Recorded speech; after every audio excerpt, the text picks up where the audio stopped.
Olá, família! Hoje vamos estudar aqui Tiago, capítulo 3, tá bom? Começando do versículo 1, vamos ver se a gente consegue chegar no versículo 18 aqui, dependendo do tempo, do tamanho da mensagem aqui, né? Pelo celular fica muito pesado, às vezes, mandar mais de 20 minutos de mensagem no YouTube, né? Fica muito pesado aí. Então eu sempre. E também é um tempo aí bom para nós reservarmos para estudar as escrituras, pelo menos 20 minutos aí. Dá para aprender bastante coisa. 20 minutinhos diário. Tá bom? É o que eu peço aí todo dia para vocês. Então vamos começar aqui sem demoras. Tiago, capítulo 3, versículo 1. O primeiro versículo diz assim: Meus irmãos, não vos torneis muitos de vós mestres, sabendo que receberemos maior condenação. Bom, aqui parece, né, que é um incentivo às pessoas não querer ser mestre. Ser mestre ali é no sentido de ensinar, dominar bem a palavra e ensinar outras pessoas. Mas por que ele está falando que não quereis todos ser mestres, né? Seria bom se todo mundo fosse mestre, como Moisés mesmo disse, né? Oxalá se todos fossem profetas, né? Seria ótimo, né? Qual que é a intenção aqui dessa... Esse versículo é um pouco difícil, assim, de interpretar. A interpretação que eu trouxe, né? A gente consegue entender aqui um pouquinho, lá em Doutrina e Convênio, seção 82, versículo 3, que diz assim: Porque a quem é muito dado, muito é exigido. E o que pecar contra a luz maior, perecerá a condenação maior. Né? Então aqui fica evidente que os mestres ele têm mais conhecimento, mas também eles vão ser julgados de acordo com esse conhecimento. Mas ainda assim permanece a questão, né? Por que ele está dizendo para nem todos serem mestres ali, né? Fica um pouco difícil aqui de confuso para entender. Na tradução de Joseph Smith desse versículo, é, também aqui junto com a palavra não vos torneis, ele coloca antes aqui a não vos esforceis, ou seja, não tem necessidade de todos vocês serem mestres, né? Imagina na igreja se todos fossem bispo, né? E todos fossem... Eu acho que fica um pouco difícil ali, mas esse versículo é um pouquinho difícil mais de entender mesmo, tá bom? Mas é isso, eu acho que a ideia nesse versículo aqui, o que ele está querendo passar aqui, né? É que quanto mais luz você tem, né, mais responsabilidade você tem de obedecer a palavra de Deus. Tá bom? Eu acredito que ele esteja falando isso. E que não há necessidade de todos serem mestres, tá bom? Vamos lá. Ou seja, nós podemos adorar a Deus sendo dona de casa, trabalhando, fazendo todos os meios nós podemos adorar a Deus. Eu não preciso ser um bispo para adorar a Deus ou coisa assim, tá bom? Continuando aqui, versículo 2. Porque todos tropeçam em muitas coisas. Se alguém não tropeça em palavras, o tal homem é perfeito e poderoso para também refrear todo o corpo. Aqui o tropeçar em palavra, né, é falar engano com a sua boca, por meio da sua língua. Falar mal da vida dos outros, falar coisas que vão prejudicar as pessoas, tá bom? Então ele fala que se alguém consegue refrear a própria boca, domina todo o corpo. E aí ele começa então a dar alguns exemplos aqui. Tem uma frase que a gente usa, né, que diz assim: o peixe morre pela boca, né? Então, peixe morre pela boca. Muitas coisas que nós falamos ferimos as pessoas, né? E acaba matando espiritualmente, porque a pessoa fica com aquela mágoa dentro dela, né? Então é ruim isso, né? Então, a partir do versículo 13, eu não sei se vai dar tempo de nós estudar, mas a partir do versículo 13 aqui, ele fala de pessoas que não têm filtro para falar as coisas. Fala o que dá na cabeça ali, né? E não devemos ser assim, a gente tem que pensar antes de falar. Então vamos lá. Para dar o exemplo aqui sobre dominar todo o corpo, ele vai dar dois aqui. Exemplo. Um no versículo 3, outro no versículo 4. O versículo 3 diz assim: Ora, nós pomos freios na boca dos cavalos para que nos obedeçam e governar todo o seu corpo. Olha que incrível, né? O cavalo, ele tem uma força fenomenal. Ele é mais forte do que qualquer ser humano ali, né? Ele consegue puxar carroça, coisas realmente pesadas ali. Um coice do cavalo, então misericórdia. Então, o cavalo é muito poderoso.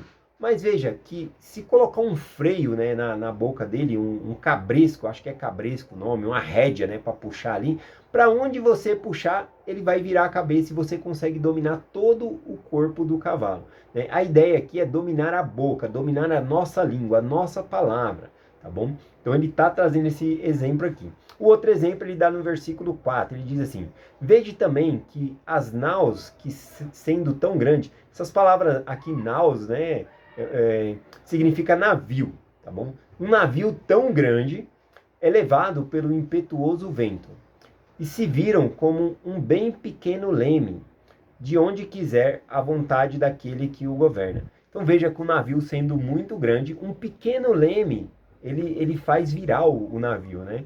O mesmo leme sendo pequeno. Então, mais uma vez, a língua, né, ele vai dar o exemplo, também é algo bem pequeno no nosso corpo, né? Comparado com todos os membros do corpo, ele é algo bem pequeno, mas também nós podemos dominar todo o nosso corpo por conta da língua. Esse é o exemplo que ele vai trazendo aqui. Isso me lembrou aqui de Doutrina e Convênios 123, versículo 16, dizendo assim, ó: Sabeis, irmão, que um navio muito grande é beneficiado sobremaneira por causa de um pequeno leme, durante uma tempestade, sendo mantido na direção do vento e das ondas. Aqui é importante que ele passa uma instrução, né? Que quando você está em alto mar com o navio, você não pode deixar o navio, se tiver numa tempestade, de lado com as ondas, porque o navio de lado ele tende a virar mais fácil. Então você tem que manter ele na direção do vento, para as ondas virem de frente com o bico dele ali, ou na proa ou na frente ou atrás ali do navio, né? Tem que manter ele na direção ali, porque se bater de lado é perigoso virar ali, tá bom? Então ele traz essas instruções. Então um pequeno leme faz toda a diferença, né? É isso que ele está trazendo aqui. Versículo 5: Assim também a língua é um pequeno membro, e gloria-se de grandes coisas. Vede qual grande bosque um pequeno fogo incendeia. Então ele fala que a língua, né? Vangloria-se de grandes coisas, né? A pessoa fica se vangloriando contando vantagem com a sua boca, tudo. E ele fala que a mesma língua, que ela é tão pequena, né? Ele compara com um pequeno fogo para incendiar uma floresta inteira. Começa com um pequeno fogo ali, né? Então cuidado com nossas palavras, porque pequenas palavras, pequenas fofocas podem incendiar uma ala inteira, né? Destruir uma vizinhança, né? Amizade de anos. Então nós devemos tomar cuidado, né? Eu gosto muito de ter algumas amizades que não é no sentido de pisar em casca de ovos, né? Amizade de casca de ovos. O que é uma amizade de casca de ovos? Uma amizade com casca de ovos é aquela pessoa que você tem que tomar muito excessivo cuidado no que você vai falar, porque senão vai magoar a pessoa. Eu mesmo, eu não me magoo facilmente não, né? A verdade, eu não vejo nada que alguém fala assim que vai me magoar. Então, quando alguém vem falar, chamar minha atenção, falar alguma coisa, pode falar abertamente, né? Não precisa vir cuidado, selecionar as palavras para falar comigo. Para mim, tudo bem. Eu prefiro até mesmo que seja direto, porque em mim, eu não me magoo com as pessoas. Mas tem pessoas que você tem que selecionar as palavras. É uma amizade como se você estivesse pisando em casca de ovos ali. Você não pode falar qualquer coisa para aquela pessoa, né? Isso também é algo ruim, né? Que acontece, tá bom? Então aqui nós lemos o versículo 5, né? Também a língua é como se fosse um pequeno fogo, né? Que incendeia toda uma floresta. Versículo 6. Versículo 6, 7 e 8, né? É um conjunto aqui para nós lermos e explicar. Diz assim: A língua também é fogo, o mundo de iniquidade. Assim a língua está posta entre os nossos membros e contamina todo o corpo, né? Assim como a língua ela domina todo o corpo, também ela contamina todo o corpo. E inflama o curso da natureza, inflamada pelo inferno, né? Aqui está dizendo que por conta da língua as pessoas podem ser condenadas. Aliás, nós teremos que dar conta de todas as nossas palavras, né? No dia do juízo, né? O que o próprio Jesus Cristo ensinou. Eu não separei a escritura, mas Cristo ele fala sobre isso, né? Que nós teremos que dar conta de todas as nossas palavras no dia do juízo. Versículo 7, porque toda a natureza, tanto as feras, as aves, tanto os répteis, como os animais do mar, se amansam e foi dominado pela natureza humana. Mas nenhum homem pode dominar a língua. É um mal que não se pode refrear. Está cheia de peçonha mortal. Um veneno mortal tem na nossa língua aqui. Interessante, né? Que ele coloca aqui no versículo 7, exemplo de animais, né, que o homem ele domina. Aliás, desde a criação o Senhor falou para Adão, né, que ele dominaria sobre todas as criaturas. E olhando para a Terra, né, nós somos dominantes, né? Nós dominamos os animais, tudo assim. Um exemplo de dominar os animais são animais que a gente consegue adestrar, né? Eu fico bobo de ver alguns cachorros adestrados, né? Bravos, e como eles obedecem ali o seu dono, né? Tem alguns também que, né, se não for educado, não vai ser adestrado ali, se não tiver um bom professor, se você não ensinar bons modos, o cachorro tem que ensinar, fazer as coisinhas no lugar certo lá, senão vai ficar sujando a casa e assim por diante. Mas veja, a gente consegue domesticar cachorro, gato, a gente consegue domesticar, eu tô falando a gente, né? Tem especialistas para isso. Em golfinho, né? Eu já vi, se você colocar na internet aí, você vê números de golfinhos, baleias que pega a pessoa, joga para cima e brinca ali com as pessoas. Então, o homem, né? Consegue dominar os animais da natureza, né? Mas ele não consegue dominar a própria língua, né? É isso que ele está falando aqui, que a língua ela é como um veneno aqui, tá bom? Então ele traz esse exemplo aqui.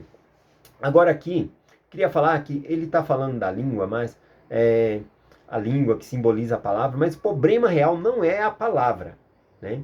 Vamos ver aqui o que Jesus Cristo fala sobre isso, tá bom? Em Mateus 15, versículo 11, Jesus Cristo disse: o que contamina o homem não é o que entra na boca, mas o que sai da boca. Isso é o que contamina o homem. Bom, aqui é bem fácil de entender que Cristo está falando da comida, né? O que você come. Aqui só o contexto histórico, né? Seria que os discípulos de Jesus estavam comendo sem lavar as mãos. E os fariseus diziam que aquilo estava contaminando eles, né? E aí Cristo fala, olha, o que contamina o homem não é o que ele põe na boca e entra para dentro, né? Mas é o que sai da boca do homem, porque contamina a vida das pessoas. Palavras, né? Palavras ásperas, cheias de veneno. Tá bom?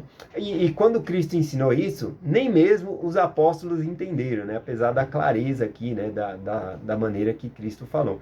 Então Pedro, ele chega lá e pergunta, Senhor, o que quis dizer isso, né? O que significa essa parábola, né? Aí Jesus Cristo pega e até fala com Pedro assim e os demais, né? Jesus, porém, disse, até vós estáis ainda sem entender? E aí ele diz, ainda não compreendeis que tudo que entra pela boca desce para o ventre e é lançado pela latrina? A latrina para nós seria como um vaso sanitário, é jogado fora ali. Mas o que sai da boca procede do coração. Isso é o que contamina o homem. Então, as palavras contaminam, mas veja que Jesus Cristo ele coloca aqui o problema no coração. Porque a boca fala daquilo que o coração está cheio. Então, se nós dominarmos o nosso coração, nossa língua estará dominada. Então, é impossível querer dominar a língua, né? O Tiago ele coloca aqui como é impossível dominar a língua. Mas se você dominar o seu coração, ter coisas boas no seu coração, você vai falar palavras amáveis, ajudar as pessoas e assim por diante. Versículo 9 diz assim: com ela bendizemos a Deus e Pai, e com ela maldizemos o homem, feito a semelhança de Deus, né? Aqui ele está falando de uma incoerência, né? Como nós podemos abençoar a Deus, mas amaldiçoar nosso próximo, que foi feito a imagem e semelhança de Deus. Então isso é uma incoerência, né? Ele vai falar que não deve ocorrer isso. Ele continua aqui, ó, versículo 10 em diante. Da mesma boca procede bênção e maldição. Meus irmãos, não convém que isso se faça assim, ou seja, incoerência, não dá para fazer isso, né? Não pode agir dessa maneira. Porventura, alguma fonte jaz do mesmo manancial de água, água doce e água amargosa? Meus irmãos, pode também uma figueira produzir azeitona? Não, a figueira produz figo, né? Não azeitona. E uma videira pode produzir figos? Não, a videira produz uva, né? Então ele está dando aqui um exemplo assim que é bem fácil de entender. Assim também, nenhuma fonte que produz água salgada e água doce, né? A mesma fonte de água não vai produzir dois tipos de água, ou vai produzir água boa ou água ruim. Então é o coração. Se nós tivermos um bom coração, ele vai produzir o que? As palavras que vão sair de nós vai ser coisas boas, tá bom? Para ajudar a vida das pessoas. Vamos finalizar aqui, conforme eu falei, o tempo é curto, eu só queria trazer dois exemplos aqui, tá bom? Um deles está lá em 1 Samuel, capítulo 22, o versículo 9 e o versículo 10, né? O que está acontecendo aqui? Davi, ele tinha fugido de Saul, porque Saul queria matá-lo. Ele estava com fome com seus amigos e ele passou, né, no lugar ali, no templo, onde era o sacerdote estava. E o sacerdote alimentou ele, deu alimento. Mais tarde, Jesus Cristo também fala bem ali de Davi por ele ter comido do pão da preposição ali e tudo, né? Jesus Cristo aprova o que Davi fez, né? E o sacerdote que deu o pão para Davi comer ali. Mas enfim, Saul ele estava com uma paranoia de que Davi queria matá-lo. Estava paranoico com isso, né? Perseguindo. E Davi teve duas ocasiões lá e ele não queria matar o rei, né? Ele não queria. Era o sogro dele, aliás. E aí, veja só, né? Juntando com a paranoia do rei Saul, né? E ele querendo saber onde estava Davi, para ele matar Davi. Então, um servo da casa de Saul pegou e foi falar algo, né? O nome dele é Doeg, né? A língua de Doeg aqui é fogo, né? Ele diz assim, ó. Então respondeu Doeg, o Domita e também os que estavam com os criados de Saul e disse, vi o filho de Jessé, ou seja, Davi, ir a Nobe e a Abimeleque, filho de Abidude. A Abimeleque aqui era o sacerdote que cuidava ali, que deu o pão ali para Davi, né? O qual consultou por ele ao Senhor e deu mantimentos a ele, né? Então, e deu também a espada do filisteu Golias e assim por diante, porque Davi ele precisava da espada também, não para matar o rei Saul, né? Ele não quis nunca matar o rei Saul, né? Aliás, o rei Saul ele vai se suicidar, né? Essa é a história. Davi ele não mata o rei Saul. Ele vai se tornar rei quando as coisas acontecerem, não ele vai dar um jeitinho para ser rei, né? Bom, então ele pega essa espada para defender os povos ao redor ali, né? Defendendo ali Nabote e outras pessoas ali e se defender ali. Ele estava mais seguro, aliás, Davi, entre os inimigos do rei do que na terra do rei, né? Coisa estranha isso. Mas Doeg, quando falou, né, que o sacerdote ali tinha dado o pão para Davi e a espada, então Saul ele se encheu de ira, mandou chamar ali o sacerdote falou, eu tenho certeza, né, que o teu servo Davi ele te honra, ele fala bem de você, ele não quer seu mal. E mesmo ele estando falando tudo isso, o rei Saul mandou matar o sacerdote, mandou matar a família dele, os outros sacerdotes e assim por diante. Então veja, né, o que uma pequena coisa que Doeg falou, né? O que virou, né? Virou em assassinato, né? O rei mandou matar os sacerdotes ali, que coisa horrível, né? Que aconteceu aqui, né? Esse é um dos exemplos aqui, né?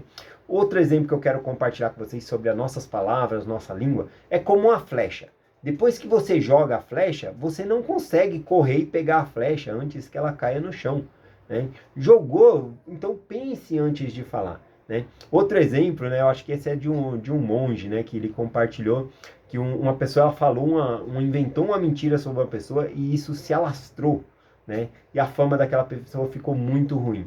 Então, depois a pessoa se arrependeu, porque ela sabia que ela havia inventado aquela história. Então, ele foi até o monge falar o que eu posso fazer para reparar o erro que eu fiz. E o monge disse, você tem que fazer duas coisas, tá bom? Eu vou te instruir a fazer a primeira coisa, né? E depois você vai fazer a segunda. Né? E aí ele deu um desafio bem difícil, né, para esse homem, né? Ele falou, você tem que pegar esse travesseiro de pena aqui, subir ao alto da montanha, lá em cima no topo, e lá em cima você vai rasgar o travesseiro de pena e sacudir para o alto, espalhando todas as penas. E assim ele fez, né? Foi um sacrifício, subir toda aquela montanha, foi lá, fez o procedimento, jogou as penas para o ar ali, voou para todo lado. E aí ele desce, então, e vem falar com o monge ali de novo. E agora? Qual é a próxima coisa que eu posso fazer? A primeira eu já fiz, né? E aí ele falou, a próxima coisa que você tem que fazer é voltar lá na montanha e pegar aqui todas as penas que você espalhou. E aí ele entendeu, né, que era impossível ele fazer isso, né?